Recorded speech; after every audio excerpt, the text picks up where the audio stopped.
Alors, on m'a demandé de parler du parcours de la réconciliation, c'est ça.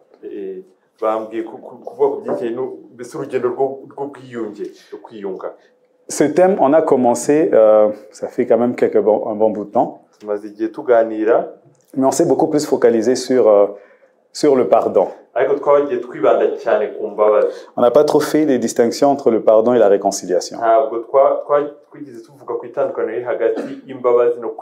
Ce sont deux mots distincts, mais qui ont des choses en rapport, évidemment.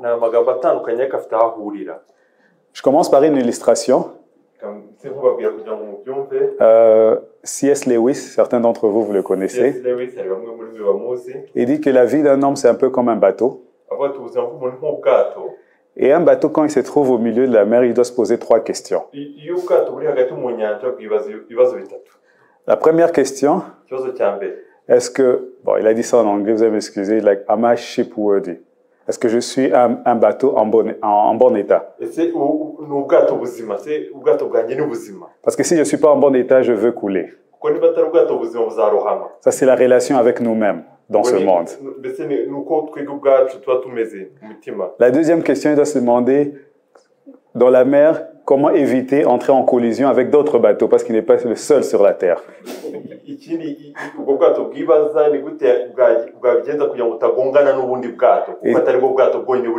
Et ça, c'est le deuxième point qui est un peu le sujet qu'on a beaucoup discuté dans le pardon, relation avec les autres.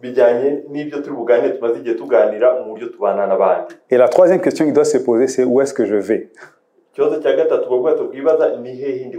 Si son plan c'est d'aller à New York, c'est son exemple, et qu'il se retrouve à Hong Kong, c'est quelque chose qui s'est passé, quelque chose qui ne tourne pas rond s'est passé pendant le voyage.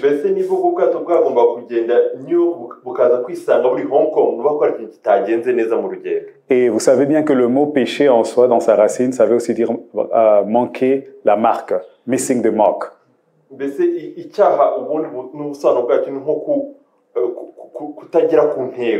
Et de cette manière ainsi, on trouve que dans la troisième position, c'est notre relation avec Dieu où on rate le plan que Dieu a pour nous.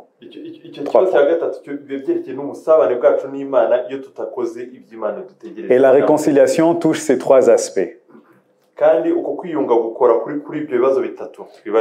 Le premier point, parce que d'abord commençons par définir c'est quoi réconciliation. Dans le mot, donc l'étymologie du mot réconciliation, c'est ramener ce qui a été divisé ou séparé.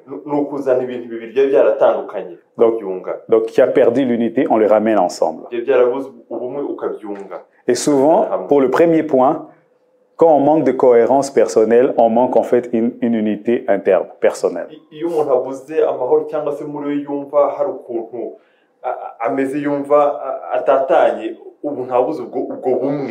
Vous connaissez souvent l'exemple des gens qui ont des doublements de personnalité. Donc ça, c'est le point extrême de quelqu'un qui a perdu une cohérence interne. Il a 2 personnalités.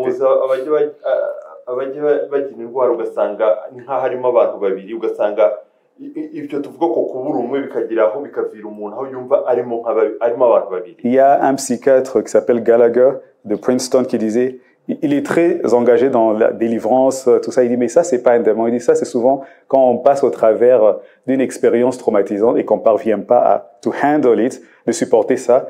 Il y a une fracture qui se passe au milieu de nous pour pouvoir gérer. Il y a une personnalité qui parvient à gérer. Et quand tu parviens pas, l'autre émerge. Donc tu t'es divisé en fait en 2.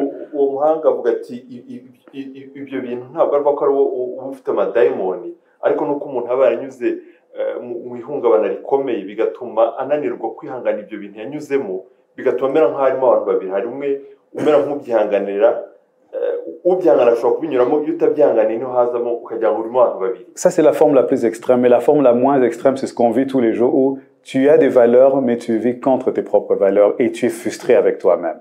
Et tu t'en veux.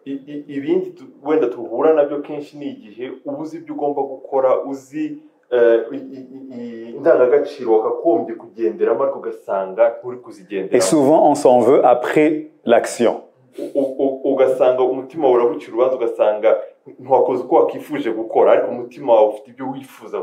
Ça, c'est l'aspect individuel qui est en fraction et qui a besoin de revenir ensemble, d'être réconcilié comme une unité. Je saute les deuxièmes parce que c'est ça qu'on va parler, je pars directement au troisième. ibya kabiri wenda nibyo turi buganeho ndahita njya ku bya gatatu. C'est la destination où Dieu veut que nous allions. Naho Imana ishaka ko tugana. Et des fois, nous sommes frustrés parce que notre tendance diffère de celui de Dieu. Donc, il y a une division là-bas.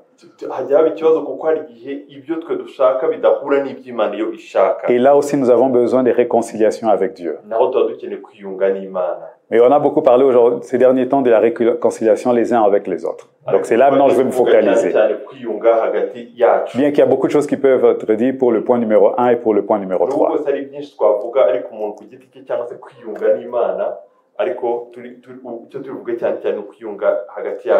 Alors, la réconciliation, c'est l'étape qui suit le pardon. Je ne vais pas rentrer sur le pardon, je crois qu'on a assez discuté sur ça.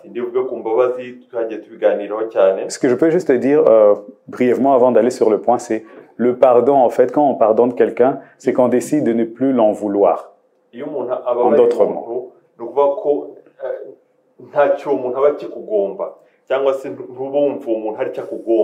Mais le fait que j'ai décidé de ne plus en vouloir quelqu'un, ça ne veut pas dire que je suis réconcilié avec cette personne. Parce que tu peux décider dans ta vie de prière personnelle, je ne l'en veux plus, et c'est fait. Ça ne veut pas dire que l'autre personne sait que tu ne l'en veux plus.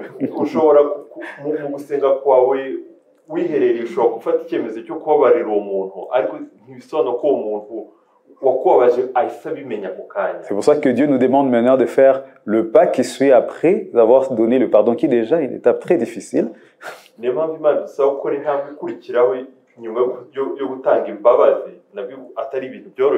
C'est de pouvoir maintenant réconcilier, qui veut dire restaurer.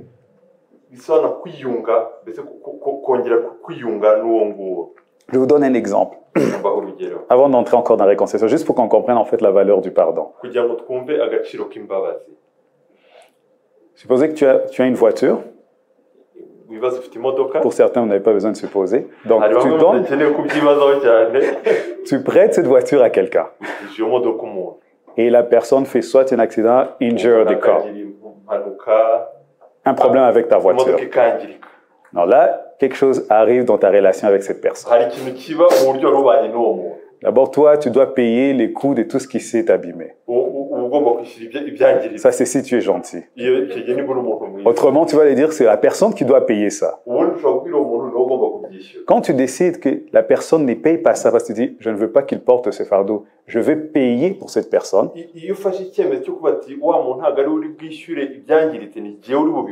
C'est quelque part, en fait, c'est comme si tu as pardonné. Tu as restauré quelque chose que lui a brisé.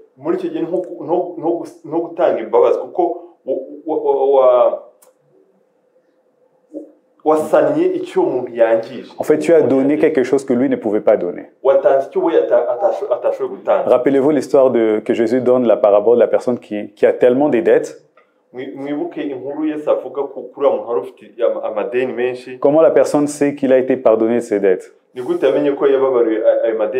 C'est parce que le roi a donné à sa place. Il a dit, tu n'as plus besoin de donner, je couvre ça. D'où le mot peut-être en français, pardonner, vous donnez, ou bien forgive, there's a giving qui se passe. Et c'est ce que tu fais quand tu pardonnes. Tu décides de ne plus en vouloir à la personne. Il n'a peut-être pas mérité, mais tu pardonnes. Maintenant, la deuxième étape, c'est, ok, si je l'ai pardonné, s'il revient me demander la voiture le lendemain, qu'est-ce que je fais?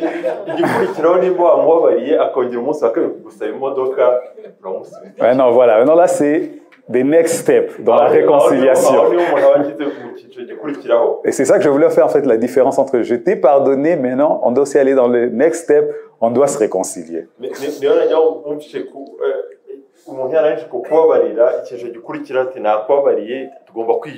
Notre manière souvent de réconcilier, c'est qu'on dit, ok, la partie qui a été blessée, hein, là où tu as blessé, c'est que je veux te redonner la même chose, mais avec mesure.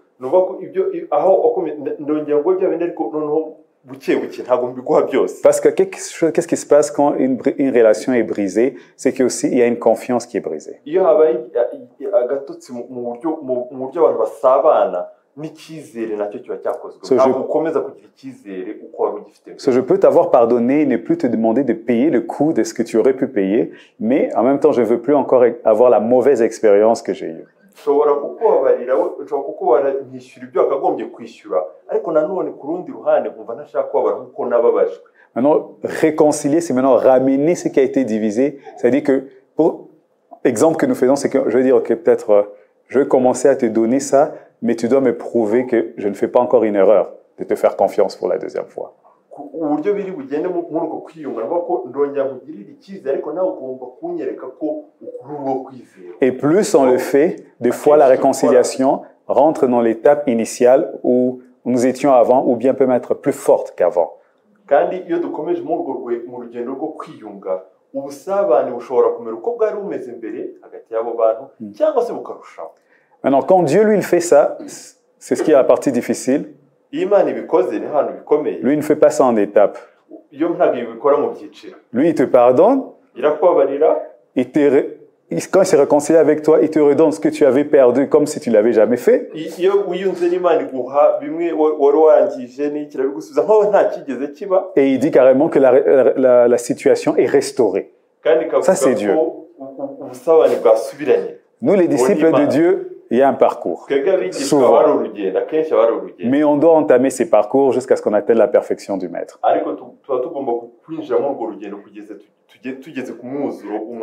Un exemple, comment le Seigneur fait avant que je revienne sur nous. Pierre a trahi Jésus. J'utilise expressément le mot trahir parce qu'on attache ça seulement à Judas. Au fait, tous les disciples ont trahi Jésus. Judas, lui, il était spécial, lui a vendu. C'est comme ça que lui a trahi. Il lui a trahi en le vendant. Pierre, lui, il n'est pas allé jusqu'au bout avec Jésus. Il a renié. Les autres apôtres qu'on ne parle pas souvent. C'est normal, on ne parle pas souvent parce que c'était dès le commencement. Ils ont disparu, on n'entend plus parler d'eux jusqu'à la résurrection. C'est pour ça qu'on ne parle pas souvent d'eux. Et c'était les grands traîtres. Mais Pierre, à Gethsemane, il se bat quand même pour Jésus. C'est étonnant même qu'il survit et il continue à les suivre. Vous savez, il coupe l'oreille de Marcus, le soldat du temple, et il va jusqu'au temple, je crois que c'est vraiment en tout cas le temple, là où il y avait les Sanhédrins. Il voit ce qu'on fait à Jésus. Et il se rappelle, ça c'est ma version à moi, que chacun doit porter sa croix. Et il dit, je t'ai suivi, mais là, c'est ta croix. Moi aussi, j'ai ma croix à porter. Et il renie Jésus. Combien de fois on est comme ça? On est prêt à suivre Jésus jusqu'à point on dit, Seigneur, ce que tu me demandes maintenant là, moi je te comprends, franchement. Et je comprends l'appel. Mais ça, c'est pour les autres. Moi, là où je suis arrivé, tu peux même comprendre là où je suis arrivé. Je ne peux plus aller plus loin. Et avant que je revienne sur ça, j'utilise ça pour vous montrer comment Dieu va traiter Pierre après sa résurrection. Vous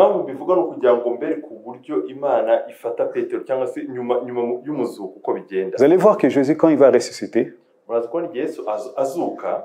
la réconciliation, c'est que maintenant, c'est un effort qui s'est fait entre les deux parties. Ce n'est pas juste une seule personne, mais tout le monde doit faire ce travail.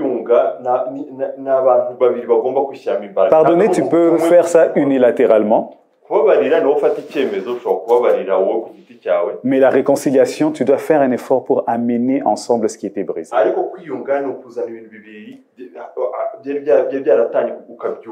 Notre tendance naturelle, c'est de dire, c'est celui qui est vraiment fautif qui doit initier.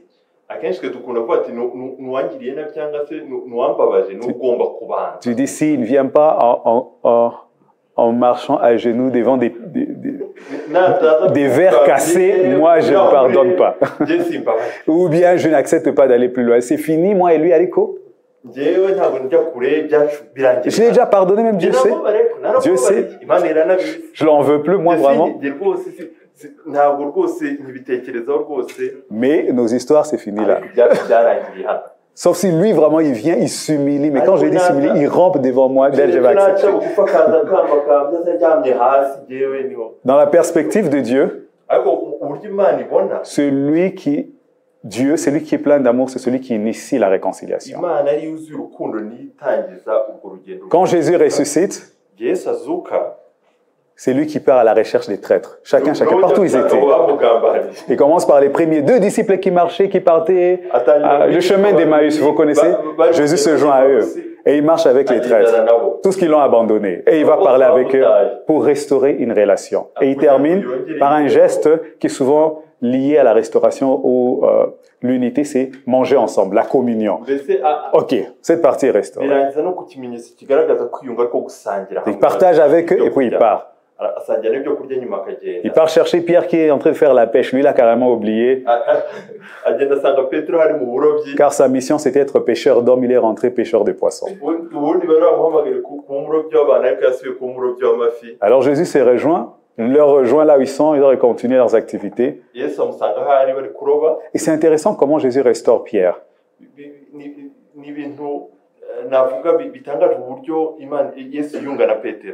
Pendant qu'il lui pose ces questions, on a déjà parlé ça une fois, m'aimes-tu? Il dit, tu le sais Seigneur, oui, je t'aime. 3 fois.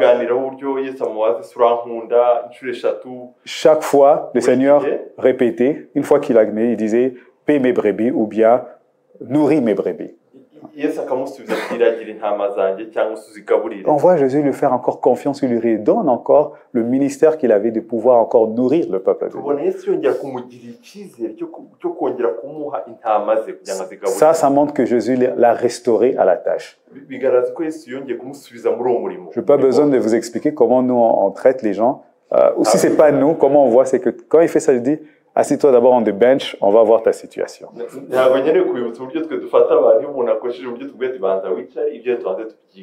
Voilà, on va étudier ça d'abord, ta situation. Mais Jésus, c'est pas ça. Il restaure. Restaurer mon micro aussi.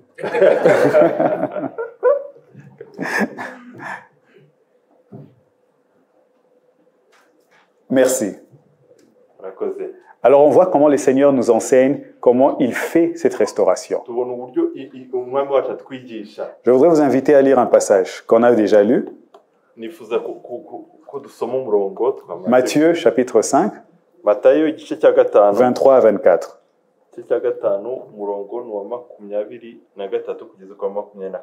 23 à 24 seulement.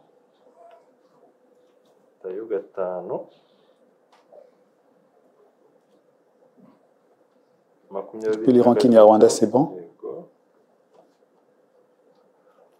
nuko nujyana ituro ryawe ku gicaniro ukahibukira mwene so ko afite icyo mupfa, usiga ituro ryawe imbere y'igicaniro, ubanze ugende wikiranure na mwene so, uhere ko ugaruka uture ituro ryawe. Le verset qui suit. 25. Wikiranure vuba nukurega mukiri mu nzira.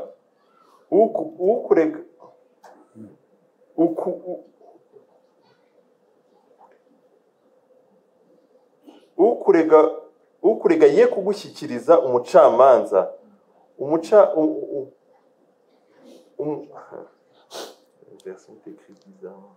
Sorry. Umucamanza ataguha umusirikare akagushyira mu nzu y'imbohe. Amen. Au verset 25, il montre, donc ça commence, il dit, si je veux faire mon offrande devant Dieu, et que je me rappelle que j'ai un litige avec quelqu'un, que je laisse cette offrande. En fait, le Seigneur, il est bon, il n'aime pas les gaspillages. umwami wacu ntabwo akunda kwangiza parce que ça servait à rien de donner quelque chose qui n'a plus de valeur. ntacyo bimaze gutanga ikintu kidafite agaciro Et ça va encore vous blesser plus. birongera birakomereza bishobora kongera kugukomeretsa Vous kurushaho. vous rappelez l'histoire de Caïn? muribuka inkuru ya Kayini Il présente son offrande, azana ituro rye, Abel présente son offrande, Abeli nawe akazana ituro rye, celui d'Abel est accepté, ituro rya Abeli riremerwa, celui de Caïn est rejeté. irya Kayini rirangwa. Plus tard, quand on regarde l'interprétation qu'on nous donne dans 1 Jean chapitre 3, je crois, Igihe tubona muri Yohana wa mbere igice cya gatatu on nous parle comment Caïn faisait de mauvaises actions au pluriel. bigaragaza uburyo Kayini yakoraga nabi. On peut supposer que par cela déjà qu'il avait déjà des litiges avec son frère qui faisait du bien.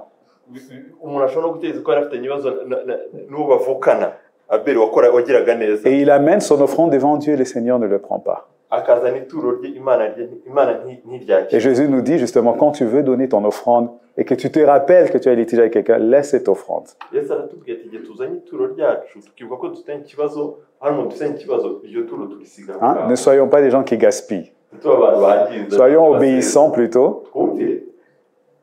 Il dit, va sur le chemin Ugende ufate inzira ugende, pour pouvoir te réconcilier avec l'adversaire. ugende wiyunge n'uwo nguwo. Ça veut dire que tu fais un acte d'aller pour la réconciliation. ni wowe ukora urwo rugendo rwo kwiyunga. Donc je voulais vous dire en fait que c'est votre appel d'aller restaurer ces relations. Ngira ngo mubye ko ari umuhamagaro wanyu kugira ngo mwiyunge kwiga. Amen. Amen. Amen. Alors Jésus nous a montré comment il a réconcilié. Yesu atweretse urugero uburyo we yiyunze. Et je voulais qu'on lise maintenant quelques passages comment il a fait, il nous a réconciliés à la croix. Et là maintenant je veux quitter Jésus à nous. Okay. nagira ngo mbereke uburyo natwe twiyunze hamwe nawe ku musaraba. Nous commençons.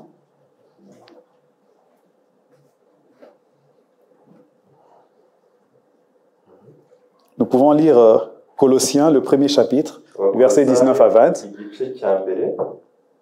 Et quelqu'un d'autre peut nous lire Éphésiens 2, 14 à 16. Donc Colossiens, le premier chapitre, du verset 19 à 20. Et le second, c'est Éphésiens 2, 14 à 16. Abakolose igice cya mbere umurongo wa 19 kugeza ku 20.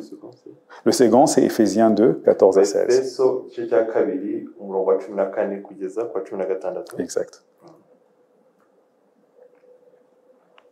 Kuko Imana yashimye kuko kuzura kwayo kose kuba muri we, kandi imaze kuzanisha amahoro amaraso yo ku musaraba we imwiyungisha n'ibintu byose ari byo ku isi cyangwa ibyo mu ijuru. Éphésiens 2, 14 à 16. Efeso igice cya kabiri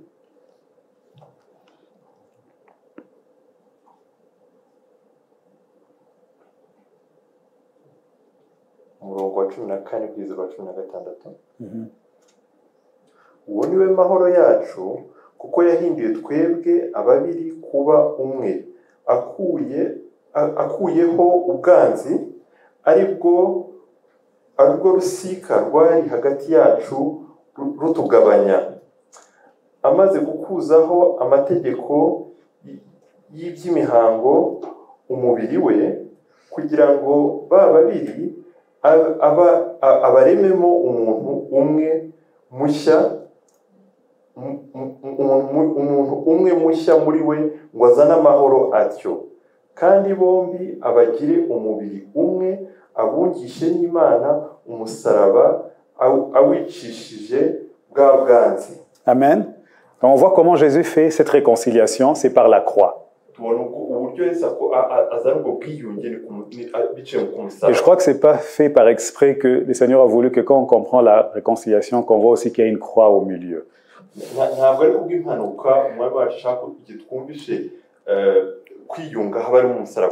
Parce que c'est pas facile. Ça n'a pas été facile pour le Seigneur. Ça lui a coûté. Mais ce qui ça l'a vraiment coûté, c'était aussi sa perception à la croix. Rappelez-vous qu'on a cloué Jésus, n'est-ce pas? Qu'est-ce que Jésus disait quand on le faisait? Qu'est-ce que rappellent les paroles de Jésus?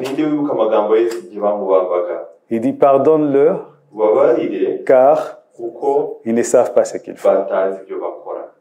Il y a quelqu'un qui m'a dit, moi je ne comprends pas cette partie parce que ces gens qui les faisaient entrer les clous, ils voyaient bien que c'était une main d'un homme, c'était des vieux papas là avec des barbes. Comment on peut dire qu'ils ne savent pas ce qu'ils font? Igihe nibaza igifata abo bantu ntabwo umuntu yabaho ntibari bazi ibyo bakora. Ibyo byose binjizaga umusumari mu biganza by'umuntu, bari abantu bakuze ibyo byose bumva ibyo bari gukora. Ce qui montre en fait que pour que le Seigneur dépasse ce qu'il voyait, ce qu'il était en train d'expérimenter, Ni ukuvuga kugira ngo arenge ibyo yari ari kubamo, il a dû réinterpréter les événements. byatumye areba ibyo ngibyo ukundi. Et ça sera ça le premier appel. Niwo muhamagaro wa mbere. Si vous voulez Niba mushaka la réconciliation, kwiyunga, la première étape intambwe ya mbere devrait être comme celui du Seigneur Jésus. igomba kuba nk'umwami wacu. Vous devez réinterpréter ce qui vous arrive. Mugomba kongera kureba bundi bushya ibyo munyuramo mukabireba ukundi. Alors là, on va rentrer maintenant dans le vif du sujet parce qu'on m'a invité pour ça. Ubwo tugiye kwinjira koko umutwe w'amagambo bantumiyemo. Parce que l'une des questions que les gens se posaient, oui, je pardonne tout ça, mais où est la justice dans tout ça? Hari igihe umuntu avuga ati yego nababare ku butabera buri hehe. Qu'est-ce qui se passe pour la personne qui a fait l'offense? Ese biragenda gute kuri wa wundi wangiriye nabi? Et c'est ça qui nous rend un peu difficile à pardonner. Nicyo kintu kinatugora no kubabarira. Je me rappelle, il y a longtemps, je crois que c'est Dominique qui se rappelle, quand on lisait un peu trop des C.S. Lewis. Igihe twasomaga C.S. Lewis Ça cyane. fait longtemps, 10 ans de ça, quoi. Igihe kinini imyaka 10. C.S. Lewis dit, c'est un truc très intéressant. C.S. Lewis avuga ibi ngibi. Il dit, quand quelqu'un vous fait du mal, Igihe umuntu akubabaje, ce que nous cherchons souvent, twebwe akenshi icyo dushaka ce n'est pas réellement la justice. ntabwo ari ubutabera. Même si nous disons que nous voulons la Nubwo justice. atari cyo kintu tuvuga. Ce que nous voulons, Twebwe icyo dushaka c'est la vengeance. mbese ni ukwihorera. Ça, c'est vrai. Et il y a un truc intéressant sur la vengeance. Hari ikintu avuga ku buryo cyo kwihorera. Parce que quand il s'agit de justice, ça veut dire que je remets sur righteousness, je remets les choses comme droit comme ça devait être. Iyo ari ubutabera nuvuga ko ibintu bigomba gusubira ku murongo uko byari biri. Ça dit même si je ne suis pas là, je devrais être satisfait que justice a été faite. Nubwo se ntaba mpari ariko byakagombye kunezeza iyo ubutabera butanzwe. Mais quelqu'un qui se venge, c'est pas comme ça qu'il pense. Ariko umuntu wihorera si uko atekereza. Il pense à quelques points que je voudrais vous faire ressortir. Hari ibintu atekereza nshaka kubabwira. Il veut que la personne d'abord souffre. Icyo ashaka ni uko uwo muntu ababazwa. Dans la vengeance, il y a le désir d'abord de la souffrance de celui qui nous a fait du mal. Uko kwihorera ushaka ko wa muntu wakubabaje ababara. Deuxièmement, Icya kabiri, on veut qu'il sache pourquoi il souffre. kandi turashaka ko amenya impamvu ari no Pas juste qu'il souffre, pourquoi il souffre. Turashaka ko amenya impamvu ari no kubabara. Et là, on sait que la vengeance commence à être satisfaite. Iki gitangira kumva koko kuri kwihorera. Que ça ne soit pas juste un malheur qui lui est arrivé. Atari ikintu gusa cyamugwira. Non, on veut qu'il sache que c'est à cause de moi, ce que tu m'as fait, que je suis en train de Amenye ko souffrir. ari kubera uburyo yambabaje ariyo mpamvu ari kubabara. Et ça, c'est l'aspect de la vengeance. Ibyo ni iyo umuntu ari kwihorera, niyo mitekerereze. Alors quand Dieu nous invite à pardonner, Igihe Imana iduhamagara kubabarira, il ne dit pas qu'il n'y aura pas de vengeance. ntabwo ivuga ko hataba guhorerwa. Pour nous, notre vengeance est différent de celui de la justice. Twebwe ubutabera bwacu butandukanye no kwihorera. Mais Dieu, c'est un peu différent. Ku Mana biba bitandukanye. Parce qu'il a plusieurs paramètres qu'il regarde, c'est pour ça qu'on n'aime pas comment il fait les choses. Imana hari byinshi ireba, niyo mpamvu tudakunda kenshi uburyo ikoramo ibintu. Il pense que la personne doit payer pour ce qu'il a fait, Itekereza ko umuntu agomba kwishyura ibyo yakoze, mais il pense aussi combien il aime la personne ariko ikongera igatekereza uburyo ukunda uwo muntu, et qu'il veut restaurer la personne. kandi ishaka kongera mbese gusana uwo muntu. Alors lui va jouer à tous ces points là-bas pour que la personne à la fois paye, mais en même temps il soit restauré. Ce que toi tu ne peux pas faire. Yo irakora ku buryo wa muntu yishyura ibyo yagombye kwishyura kandi nanone yiyunge nayo. Parce que toi c'est la décimation de la personne que tu Wowe aimes. icyo ushaka no kumurimbura. Quand vous regardez l'Ancien Testament, Iyo murebye mu isezerano rya kera, on a souvent entendu, quand Jésus est venu, il a dit, vous avez entendu œil, donc œil pour œil et dent pour dent. Yesu yabwiraga abigishwa ati mwumvise ko mwabwiwe ko ijisho rihorerwa irindi. Vous savez pourquoi c'était dit œil pour œil, dent pour dent? Muzi impamvu babivugaga muri ubwo buryo mu isezerano rya Premièrement, kera? c'est Dieu qui avait donné, c'est la loi de Moïse. Donc c'est Dieu, donc lui-même, yabitanze avant son incarnation, qui a donné amategeko ya ça. Mose. Avant qu'il puisse changer, il dit maintenant vous allez bénir vos ennemis. Mbere yuko ibabwira muhe umugisha abanzi banyu. Parce que œil pour œil, C'est une mesure de justice. Tu m'as fait mal à l'œil, je te fais mal à l'œil. ijisho rihorerwa irindi mbese harimo ubutabera kuko ni ijisho rihorerwa irindi gusa. Parce que si je l'ai laissé à vous-même, la personne n'aurait plus des yeux. kuko iyo Imana iza kubirekera abantu umuntu nta n'amaso ari kuba agifite. Je dis dent pour dent, iryinyo rihorerwa irindi so there can be fairness. kugira ngo habe icyo kintu. Si je le laisse à vous, nimbibarekera la personne n'aura plus de dents pour une seule dent qui est sortie. umuntu ntamenye yaba agifite. Regardez l'histoire d'Israël. Regardez l'histoire d'Israël. Vous connaissez les enfants de Jacob, on a fait quelque chose à leur sœur. Qu'est-ce qu'ils ont voulu faire? Est-ce qu'ils ont voulu toucher la personne seulement ou ils voulaient toucher toute la famille et une tribu? yafashwe ku ngufu bo ntabwo bashatse gukwihora ku wabikoze gusa abantu bose bari muri ako gace babikuyemo. Ils étaient extrêmes. Donc même la loi qu'on les a donnée n'ont pas pu dire. En fait, ils ont montré en fait dans leur cœur, ils ne voulaient pas la justice, ils voulaient vraiment la vengeance. Mais on voit le Seigneur déjà annoncer par la venue du Christ qu'il voulait changer la donne parce qu'il veut toujours que la justice soit établie, mais sans que on ait un rôle à jouer dans ça.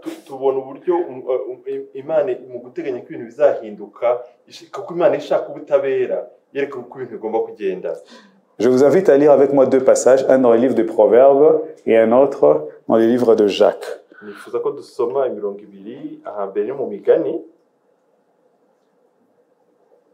Proverbes 20, 22. Et le second sera Romains 12, 19 à 20. Et Proverbes 20, 20, 22. Non, plutôt 22. 22. Non, 20, chapitre, verset 22. Okay. Merci. Migani umurongo n'igice cya 20 umurongo wa 22. Ntukavuge uti nzihorera, tegereza Uwiteka nawe azagukiza. Ça c'est le premier verset. Il dit ne dis pas je te rendrai le mal pour ce mal, attends que le Seigneur qu'il te venge. Okay. Le second, Romains 12, 19. Abaroma igice cya 12.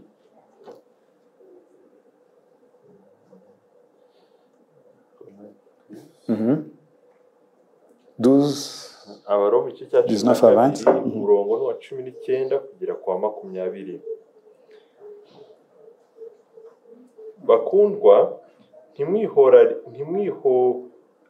ntimwihoranire, ahubwo mureke Imana ihoreshe uburakari bwayo, kuko byanditswe ngo guhora n'ukwanjye nijye uzitura, niko Uwiteka avuga. Ahubwo umwanzi wawe nasonza umugaburire, nagira inyota umuha icyo kunywa, kuko nugira utyo uzaba umurunzeho amakara yaka ku mutwe. 12, 19 dit, ne vous vengez pas vous-même, bien-aimés, mais laissez agir la colère des dieux. Car il est écrit, c'est à moi qu'appartient la vengeance, c'est moi qui donnerai à chacun ce qu'il mérite, dit le Seigneur. Mais si ton ennemi a faim, donne-lui à manger, s'il a soif, donne-lui à boire. En agissant ainsi, tu amasseras des charbons ardents sur sa tête. Donc on voit ici le Seigneur. Il demande déjà à ceux qui veulent la vengeance, laissez. Parce que vous savez très bien, je crois que c'est Jacques qui l'a dit au premier chapitre, que la colère de l'homme n'accomplit pas la justice de Dieu. La colère de l'homme n'accomplit pas la justice de Dieu. C'est pas que Dieu ne veut pas faire ce qui est juste. C'est qu'il ne peut pas te faire confiance, toi, de faire la justice. Alors il te demande d'avoir foi en lui. D'où vient encore le concept de foi? Que lui, il va faire les choses correctement. Mais c'est que lui, maintenant, il va te demander, laisse agir la colère. Toi, détache-toi de cela, laisse ça à Dieu. Toi, montre de la bonté et montre de la miséricorde. Et ainsi, la justice n'a pas été sacrifiée pour des bonnes actions. Mais la justice va être faite, mais pas par toi. uko gukiranuka cyangwa ubwo butabera ntabwo uzatangwa nawe ariko n'Imana izabutanga. Et on voit Jésus à la croix, Tubona Yesu ku musaraba il leur pardonne arababarira parce qu'il s'en remet à celui qui peut juger correctement. kuko agira icyizere ushobora gutanga ubutabera bw'ukuri. On va revenir sur cette partie où Jésus laisse au Père de décider. Je voulais donner juste un exemple. Nshaka kubaha urugero. Je ne sais pas à quel point j'ai raison, donc vous allez me pardonner si j'ai tort, que Dieu me pardonne d'avance aussi. Je crus lire quelque part dans un commentaire nasomye ahantu biblique mu gitabo gisobanura ibijyanye na Bibiliya que Paul, avec les autres, approuvait le meurtre d'Étienne. yuko Pawulo hamwe n'abandi bari bashyigikiye urupfu rwa Stefano. On les lapidait et lui, dans la souffrance, il disait « Père, pardonne-le ». igihe bamuteraga amabuye Stefano yavuga ati data ubabarire Et puis il a rendu l'âme. arapfa. Et Paul et les autres pensent que c'est fini l'histoire, n'est-ce pas? Pawulo hamwe n'abandi bategereza ko byarangiye. Joe Anadaïr. Uwo muntu arapfa arapfuye. Quelques temps après, Paul s'est converti. Saul s'est converti. Pawulo arakizwa. Il devient le bon chrétien. Donc c'est fini, n'est-ce pas? Justice. Mais pourtant, il vit une vie spéciale. Dans la deuxième épître de Corinthiens, il essaie d'expliquer sa vie. Et il dit, écoutez les gars, moi là, moi j'ai souffert. Il dit, on m'a lapidé. Je ne sais pas combien de fois. Je fais des naufrages. Je suis avec Dieu. Hein. J'ai fait famine, des veillées, des histoires. Et puis, partout, dans toutes les villes où il partait, il créait des problèmes. Donc on cherchait à les tuer. Et à un moment, certains exégètes disent, en fait, quand il parle de l'écharde qui est sur sa chair, je crois que Gabi connaît très bien les interprétations qui sont derrière ça. Il y a une des interprétations qui ramène dans l'histoire de l'Ancien Testament, où il disait que, où on dit à Israël que si tu ne fais pas ce qui est droit, la nation qui est là sera pour toi une écharde, comme une épine sur ta chair. Il va te rappeler toujours qu'ils seront là en train de te déranger.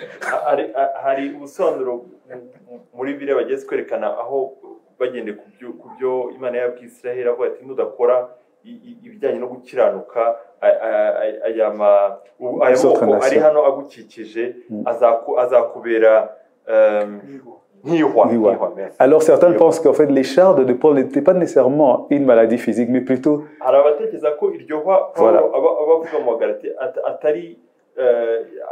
voilà. Nécessairement, mais c'est en fait cette pression qu'il va traîner avec lui toute sa vie et lui-même il en a marre. Partout on doit me taper, partout on doit me lapider. Il dit Seigneur, délivre-moi de cette écharde. Il dit en plus c'est un esprit, donc c'est un ange de Satan qui le fait.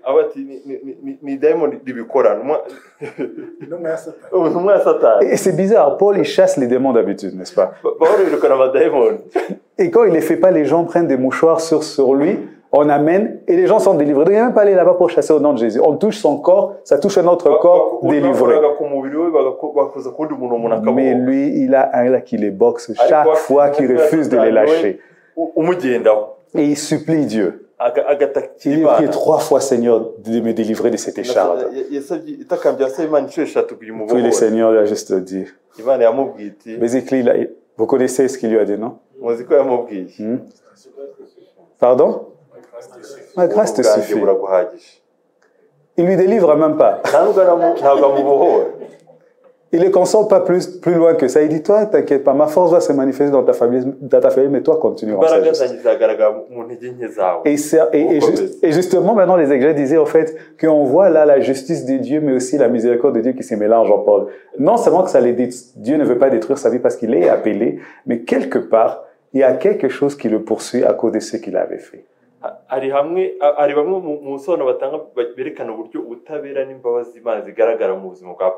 On voit que la justice de Dieu est là, quelque part. Dans les ombres, il est avec toi, mais en même temps, ce que tu as fait à Étienne. Hein? Ou le peuple de Dieu, parce qu'il dit, j'étais grand persécuteur, ok? Toute ta vie, persécution. igihe nawe yari umuntu utoteza bikomeye itorero ry'Imana nawe ubuzima bwe yaratoteza. Mais en même temps, il est en bonne communion avec Dieu. Ariko muri ibyo byose agasabana neza. Mais il ne parvient pas à check certains trucs là qu'il ne veut pas quitter. Ariko hari ibintu adashobora kuba. Même quand il prie 3 fois. Bijyasenze inshuro eshatu. En supposant que le mot 3 fois veut me dire insistance. Mbese twumvise ko uza inshuro eshatu mbese ari ubwo yinginze arasaba. Donc je mettais ça juste une parenthèse des réflexions juste pour vous donner à quoi peut ressembler une justice divine qui est mélangée avec, bien sûr, la bienveillance de Dieu qui ne veut pas détruire ce qu'il a aimé et qu'il a racheté à la croix.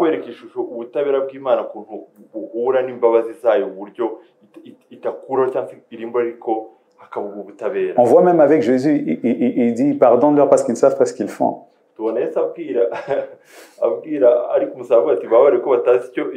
Ça, c'est à l'an 30. Qui sait ce qui s'est passé 40 ans après?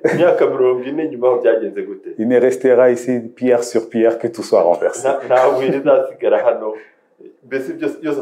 L'accomplissement d'une prophétie de la destruction de Jérusalem.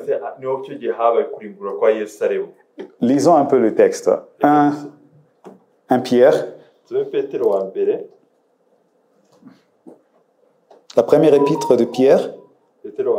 Le chapitre 2, verset 21 au verset 23.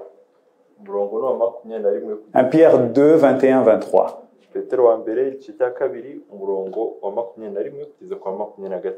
Lisons. Tu peux lire. Kandi ibyo nibyo mwahamagariwe kuko na Kristo yarababarijwe akabasigira icyitegerezo kugira ngo mugere ikirenge mu cye. Nta cyaha yakoze, nta n'uburiganya bwabonetse mu kanwa ke. Yaratutswe, ntiyabasubiza, yarababajwe, ntiyabakangisha, ahubwo aritanga yiha idaca urwa kibera. Vous avez lu ça? Qu'est-ce que Jésus a fait? Verset 23. Voilà. Donc même lui, dans le passage, dit, ok, pardonne les peurs, donc moi je ne vais pas aller dans cette affaire.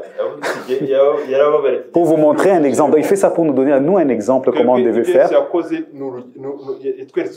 Ne rendons point d'injures maltraitées, ne faisons point de menaces, mais se remettant à celui qui juge justement. Donc même lui, il attendait une justice juste pour tous ces gens-là qui le crucifiaient.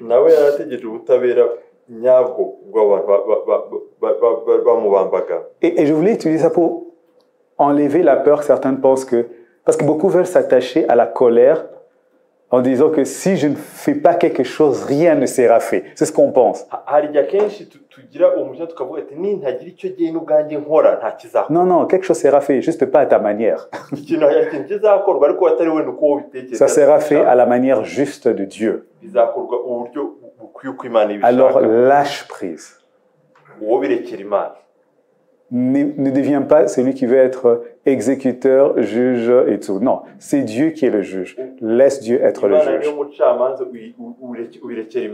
Amen. Et le deuxième point ici, quand on nous parle de Jésus à la croix, il nous dit, il nous a laissé un exemple. C'est très intéressant. Parce que quand on parle souvent de la croix, les gens disent, Jésus a fait ça pour nous. Regarde, moi je n'ai plus besoin de croix, il a fait ça pour moi. Souvent. Je me rappelle, je parlais aussi avec un ami témoin de Jéhovah. Et puis il me disait non, nous on accepte la croix, le sacrifice de Jésus à la croix parce qu'il a fait ça juste pour nous montrer exemple. Lui, il ne croit pas qu'il a fait ça pour eux, mais comme un exemple.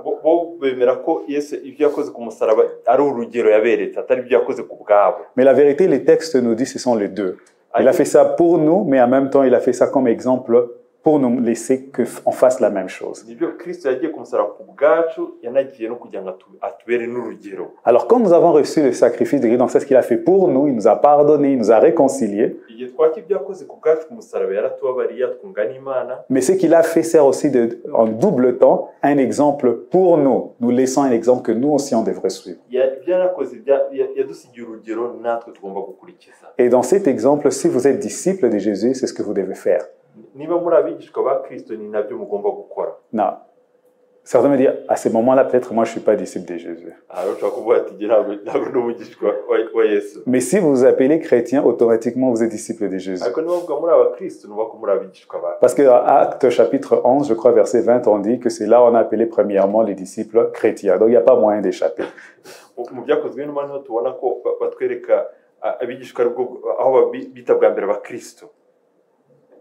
Et si vous êtes chrétien, alors acceptez aussi l'appel à la réconciliation. Jésus à la croix, il nous a réconciliés. On a lu ça dans Éphésiens chapitre 2. Et il nous laisse maintenant un exemple pour que nous aussi on fasse la même chose.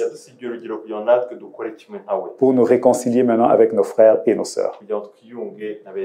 Alors, quelques étapes pour faire la réconciliation rapidement. Peut-être 3 et puis on termine.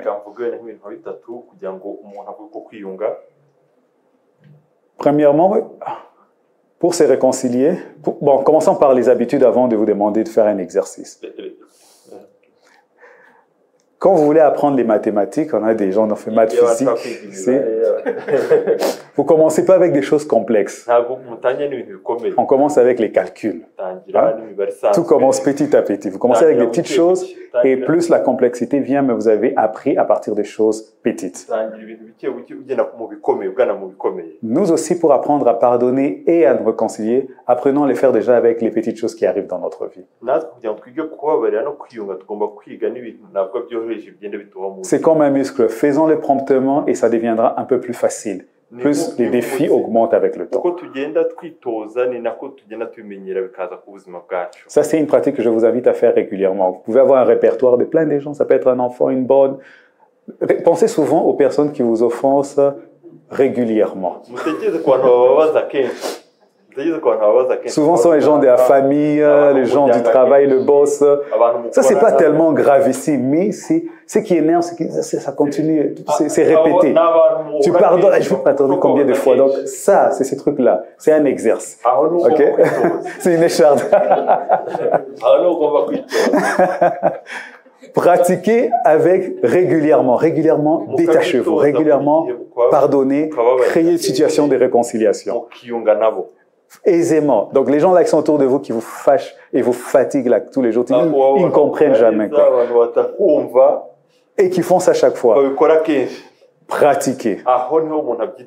Et plus vous faites ça, plus vous allez grandir dans la pratique de la réconciliation. Deuxième point maintenant, on passe ça rapidement. Je vous donne un exemple. Supposez que tu vois à la télévision, ou tu lis dans un journal, Mr. X ou groupe X que tu connais, ou que tu as entendu parler, a fait quelque chose de grave. On entend souvent les gens des chutes, les tombes, des choses comme ça. Tu es choqué. Et puis, 2 jours ou 3 jours plus tard, oh, on dit non, c'était une erreur, il n'a pas fait ça, c'était soit mal interprété ou ça.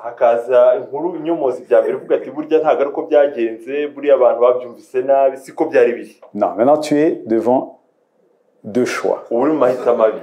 Dans ta tête, tu as 2 choix.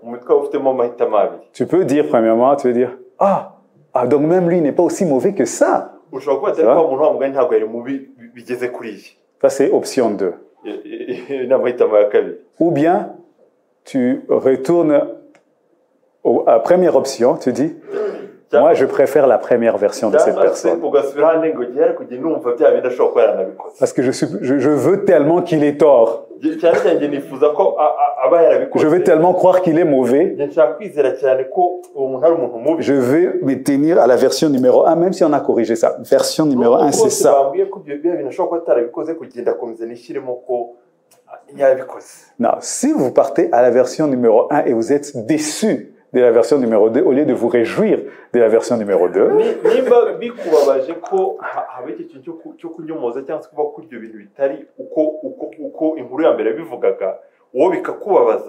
vous êtes en train de monter un escalier dangereux.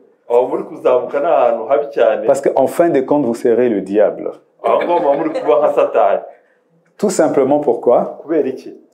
Parce que quand votre désir, c'est que vous voulez que what is black be a little bit blacker. igihe ushaka ikintu cy'umukara kurushaho, Ça veut dire que the next step, c'est que I want something that is gray, I want to see it black. n'ikintu kitari n'umukara hari aho ugera wifuza ko kiba umukara, Then even what is white is just black. n'icyumweru wumva ari umukara. Et vous devenez cynique de cette manière.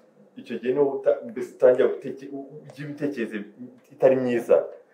Si vous voulez changer votre perspective, Niba désolé, ushaka guhindura uburyo mubonamo ibintu dans votre manière d'interagir avec les gens, mu gihe mubana n'abantu, faites comme vous faites avec vous-même. mukore nk'uko namwe mukora ku bwanyu, uko mwikorera. Combien de fois avez-vous été déçu de vous-même?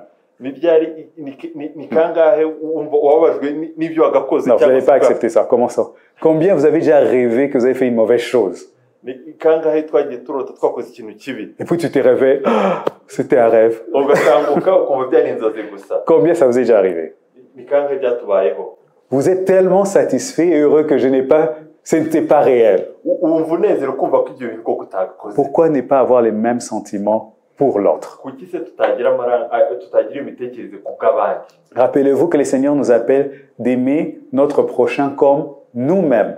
C'est ça le pas que je suis en train de vous enseigner. Aduhamagarira gukunda mugenzi wacu nk'uko twikunda. Ce qui est difficile avec aimer les prochains comme nous-mêmes, Ikigoye cyo gukunda mugenzi wacu nk'uko twikunda, parmi les gens qui sont proches, il y a aussi les ennemis. ni uko muri abari hafi harimo n'abazi. Parmi les voisins, tout le monde n'est pas gentil. Mu baturanyi siko abantu ari abantu beza. C'est pourquoi c'est très difficile cet appel d'aimer son prochain comme soi-même, parce que tout prochain n'est pas agréable. Niyo mpamvu umuntu ukwegereye buri gihe wenda atari umuntu wenda ukugirira neza, ariko uzamuhagarira kumukunda nk'uko twe twikunda. Exact. Donc si vous pouvez, comme vous vous aimez, c'est ça qui vous pousse à vous pardonner vous-même.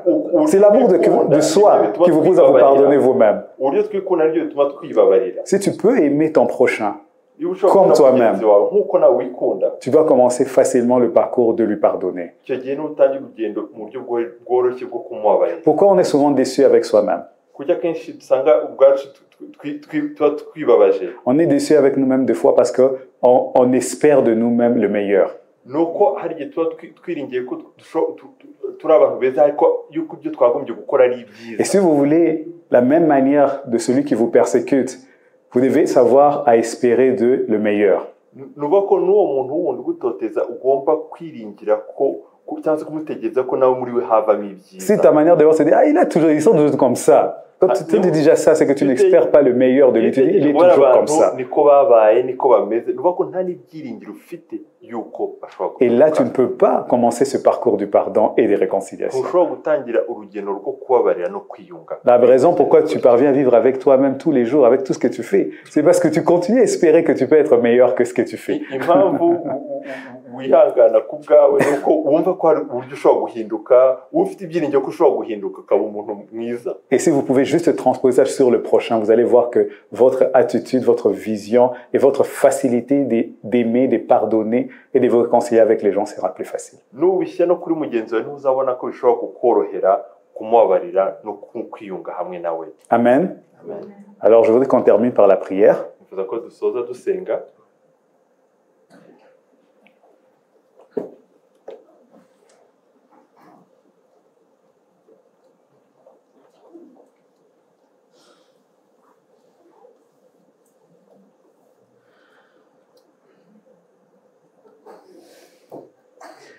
Puisque nous sommes des disciples de Jésus, Ko turi abigishwa ba Kristo, nous sommes invités à faire ce que Jésus a fait. tuhamagara gukora ibyo nawe yakoze. Pardonner aux autres leurs offenses Tubabarira abandi ibicumuro byabo, et aller se réconcilier avec eux. kandi tukagenda tukiyunga hamwe nabo. Allez chercher ceux avec qui vous avez des litiges. Ujya gushaka abo mufitanye ibibazo. That's the next step.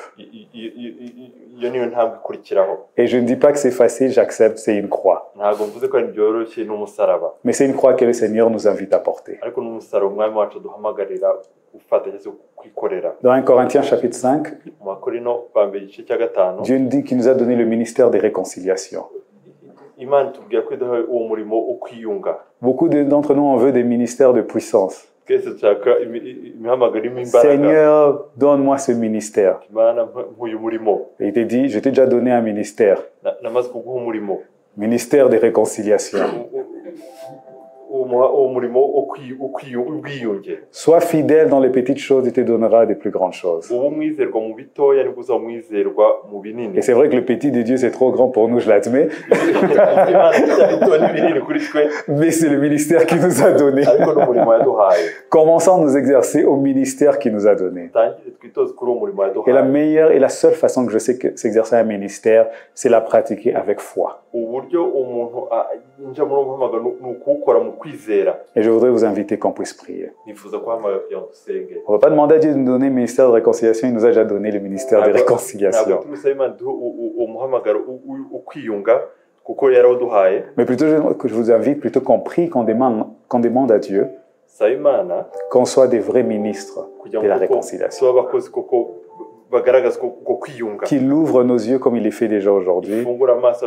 Qu'il ouvre nos cœurs et qu'il nous donne surtout l'audacité et le courage de pratiquer ça.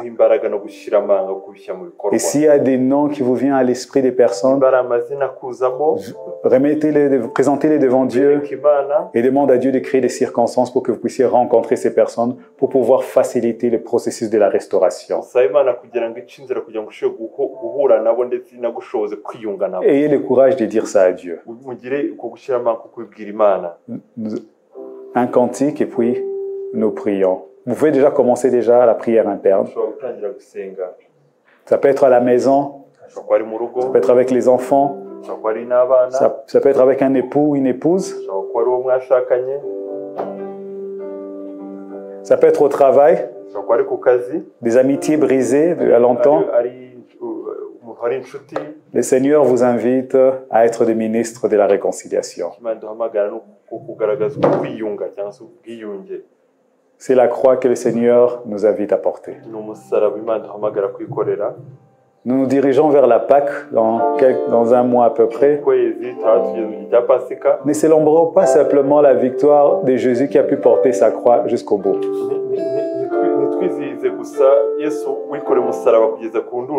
Réjouissons-nous qu'il nous a laissé un exemple et que nous avons commencé à suivre son exemple nous aussi, en plus de nous réjouir de sa victoire.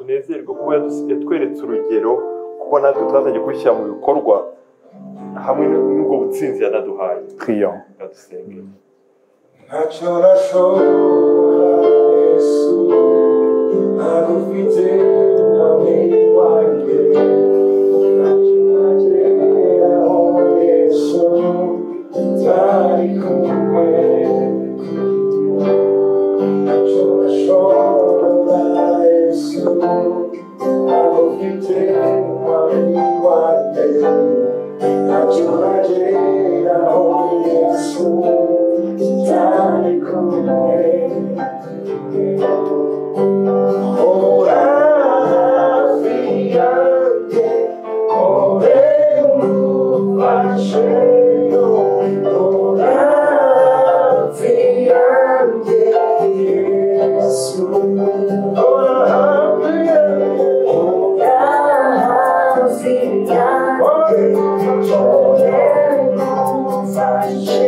Dieu d'amour, au nom de Jésus,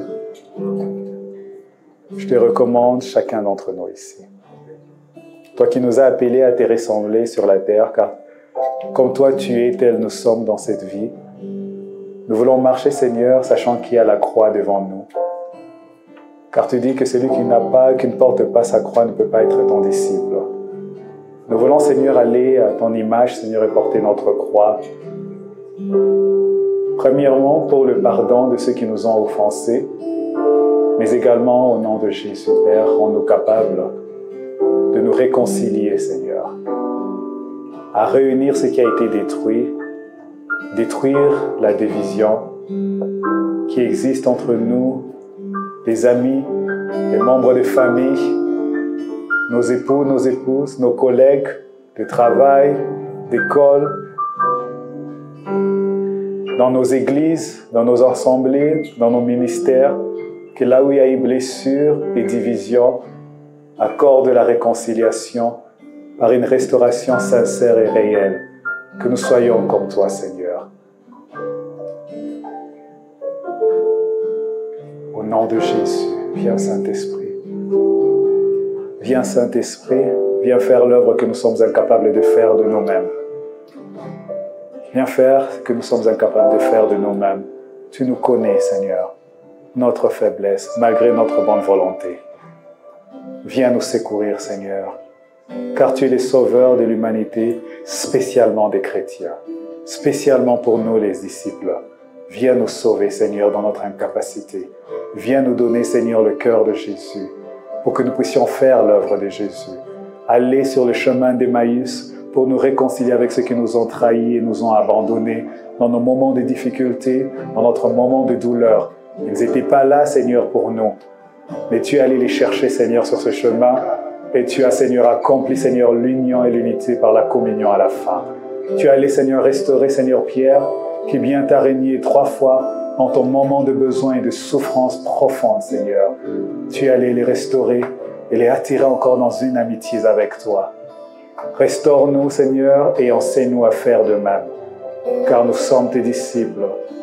Car le serviteur n'est pas plus grand que son maître, mais tout serviteur accompli sera comme son maître. Fais que nous soyons accomplis au nom de Jésus. Fais-nous du bien, Seigneur, en ce moment, par la puissance du Saint-Esprit. Qu'on découvre en nous une aisance facile, à la fois pour le pardon, mais également pour la démarche de la réconciliation. Oui, certains nous ont blessés, mais tu nous invites que ce soit nous qui puissions entamer, ô Dieu, la réconciliation, car c'est notre ministère, c'est notre appel, c'est notre vocation.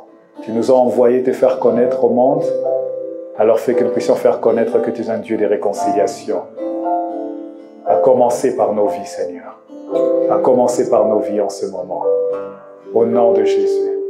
Et même si on n'a pas parlé aujourd'hui de la réconciliation individuelle, où entre nous, nous sommes en conflit avec nous-mêmes, je prie, Seigneur, pour ceux qui sont en conflit avec eux-mêmes, Seigneur, que tu restaures également leur vie.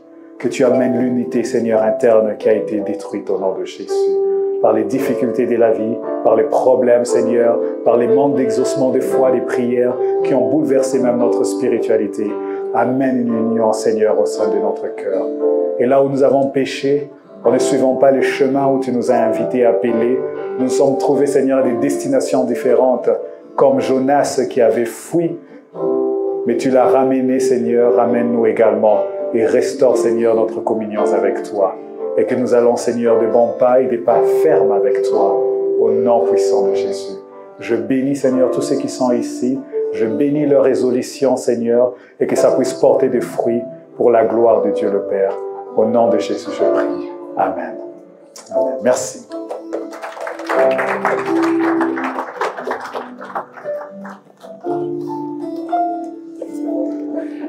Merci, l'homme de Dieu. Merci beaucoup.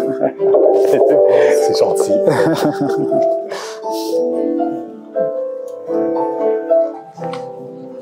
Merci beaucoup, Eric.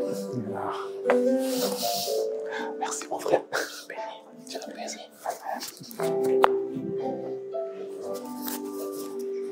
Alléluia. Amen. Qui a été béni aujourd'hui? Qui n'a pas été béni aujourd'hui? Fais comme ça. Cette prédication est dangereuse. inyigisho tubonye iteye ubwoba Car à vous qui avez écouté, kuko uwumvise car à nous qui avons écouté et qui ne mettons pas en pratique. twitonde twumvise aya magambo. J'aimerais qu'on puisse faire un devoir devoir à domicile. ndagira ngo dukore umukoro Avant de dormir aujourd'hui, mbere y'uko uryama uno munsi. fais la liste de tous les gens avec qui tes relations étaient brisées. Ukore liste y'abantu uburyo mubana nabo byangiritse, Que ce soit à cause de toi ou à cause d'eux. ari bo wabiteye ari bo babiteye. Et fais un action plan. Noneho uvuga uti dore ibyo ngomba gukora. Ici, on sait que moi, j'aime les tracks. Hein? So, écris. Wandike Et assure-toi que chaque jour, tu fais un pas vers la réconciliation. noneho buri munsi urebe niba hari intambwe wateye kugira ngo mwiyunge. Vous savez, nous les chrétiens, on aime être dans le swing. Abakristo turakunda kumva tuguwe neza, Que le Saint-Esprit te secoue de ta chaise. yuko umwuka wera agukoraho aho wicaye. Oui, le Seigneur le fait. En effet. Nibyo umwami wacu arabikora. Mais il y a des fois, nous-mêmes, nous devons nous secouer et partir et établir des relations. hari igihe biba ngombwa ko ari twe duhaguruka kujya kwiyunga na bagenzi bacu. Et j'aimerais que ce message, hein, il y a quelque chose qui venait à mon esprit quand il parlait. Hari ibintu niyumvaga mu mutima mu mwuka wanjye igihe yavugaga. Le diable aussi va essayer de te dire, oui, ça me fait penser à tel.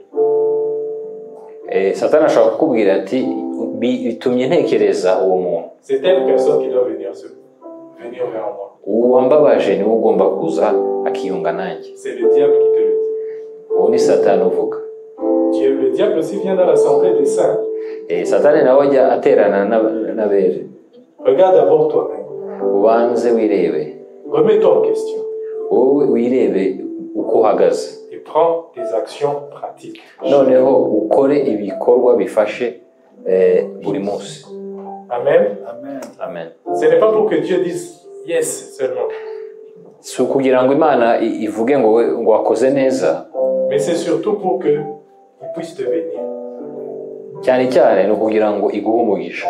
Amen. Amen. Parce que les relations brisées, c'est une malédiction aussi pour nous. Kuko imibanire yangiritse ni umuvumo kuri twe. Si on veut ressembler à Christ, nous devons prendre le ministère de réconciliation comme ça. Niba turi abigishwa ba Kristo tugomba gukora umurimo wo kwiyunga. Ce qui va faire ce devoir. C'est pas tout le monde. Hein? Il y a des parfaits ici parmi nous. Hein? Faisons-le. Reka twese tubikore. Et si tu ne fais pas, c'est ton problème. Utabikora ni akazi kawe. Je te menace un peu. Reka ngutere ubwoba gake. Mais c'est pour ton bien. Ariko ni ukugira ngo uzagwe neza, bizakugwe neza. Dieu, c'est le Dieu de paix. Kuko Imana yacu ni Imana y'amahoro. Il veut que nous vivions dans la paix. Kandi arifuza ko tubana amahoro na bagenzi bacu. Si tu as un problème de t'exprimer, niba hari ikibazo ufite cyo kutavuga ibyo wumva mu mutima wawe, je te donne un conseil. Reka ngugire inama. Écris une lettre. Andika ibarwa. Écris une lettre, tu dis vraiment, même si c'est quelqu'un qui est déjà mort. Niba wenda ibyo washaka kuvuga ubivuga ku muntu wapfuye, Écris. Andika. Et donne cette lettre à cette personne. Noneho nurangiza kwandika iryo barwa urihe mugenzi wawe. Si tu es timide, tu es introverte comme certains, niba utari umuntu ukunze kugaragaza ibyo atekereza cyangwa amarangamutima ye, la discussion et à faire un pas vers la réconciliation. Ibyo biragufasha kugira ngo utere intambwe muri uwo murimo wo kwiyunga. On passe vraiment un certain moment là où on nous assomme vraiment avec le pardon. N'est-ce pas, Michel? Tumaze amezi n'amezi dukubitwa inyigisho zijyanye no kubabarira. Et ce serait une honte si nous ne mettons pas ça en pratique. Byaba ari igisebo kwiga ibyo bintu byose tubishyire mu bikorwa. Celui qui a fait cette décision, est-ce qu'il peut se lever? On va prier pour lui.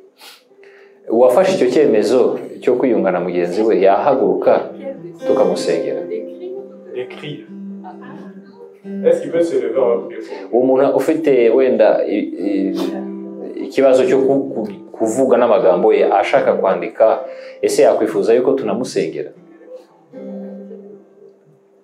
Que Dieu vous bénisse. Imana ibamugisha. Éternel Dieu des armées, tu vois tes enfants. Ô Seigneur, toi qui écoutes du haut des cieux, toi qui as quitté le ciel, qui a été prêt à payer le prix pour nous, qui a fait le premier pas afin que nous soyons réconciliés avec le Père. Toi-même tu le dis, Seigneur. Si quelqu'un vient présenter un sacrifice et qu'il voit qu'il a un problème avec son frère, qu'il laisse là le sacrifice et qu'il aille se réconcilier avec son frère. Seigneur, maintenant, il y a beaucoup d'entre nous qui sommes habitués à ces choses de Dieu, mais nous ne faisons pas les pas qu'il faut pour la réconciliation. Je prie aujourd'hui que tu convaincs chaque cœur, que tu convaincs chaque esprit, que tu révèles même ceux qui se sont mentis à eux-mêmes, afin que, Seigneur Dieu, qu'aujourd'hui, ce soit le commencement d'une nouvelle histoire.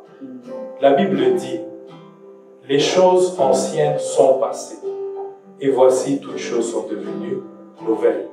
Seigneur, tu renouvelles chaque jour notre relation avec toi, afin que nous allions de plus en plus à te ressembler. Seigneur, ce n'est pas pour rien que cette parole est tombée, mais c'est par ta grâce, Seigneur. Je veux, Seigneur Jésus, que tu bénisses Eric.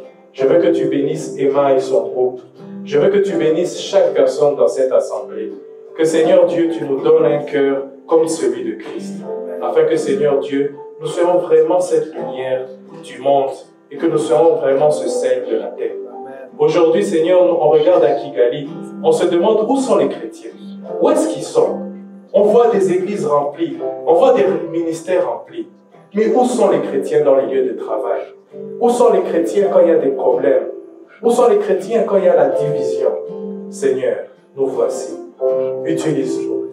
Seigneur, donne-nous de faire un pas de plus, à nous réconcilier avec nos parents, avec nos frères, nos sœurs, avec nos épouses, nos enfants, avec nos amis, Seigneur, les amis proches, avec ceux qui sont, Seigneur Jésus, loin. Que nous commencions par les petits pas et que tu nous donnes la victoire aussi dans les grands pas. Que ton nom soit béni. Je prie, Seigneur, pour chaque personne qui est venue ici.